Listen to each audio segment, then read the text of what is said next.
Good morning. Faith I live by, January 16th, a table set before me. John 6:54 and 55 says, Whoso eateth my flesh and drinketh my blood hath eternal life, and I will raise him at the last day. For my flesh is meat indeed, and my blood is drink indeed.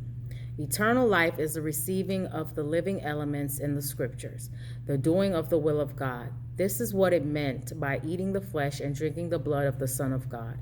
It is the privilege of all to partake of the bread of heaven by studying the word, and thus gain spiritual sinew and muscle.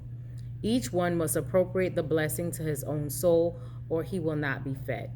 You know you would not be nourished by seeing a well-spread table and by others eating. We would starve if we did not partake of physical nourishment, and we shall lose our spiritual strength and vitality if we do not feed on spiritual bread. The table has been spread, and Christ invites you to the feast. Shall we stand back, refusing bounties and declaring, He does not mean this for me?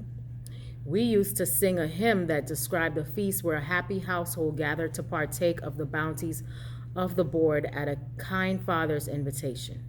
While the happy children gathered at the table, there stood a hungry beggar child at the threshold. She was invited to come in, but sadly she turned away, exclaiming, I have no father there. Will you take this position as Jesus invites you in? Oh, if you have a father in the courts above, I entreat you to reveal the fact. He wants to make you a partaker of his rich bounties and blessings. All who come with the confiding love of a little child will find a father there.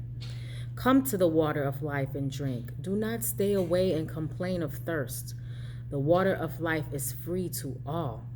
Those who eat and digest the word, this word, making it a part of every action and of every attribute of character, grow strong in the strength of God. It gives immortal vigor to the soul, perfecting the experience and bringing joys that will abide forever. Hope you have an amazing day. Live in faith.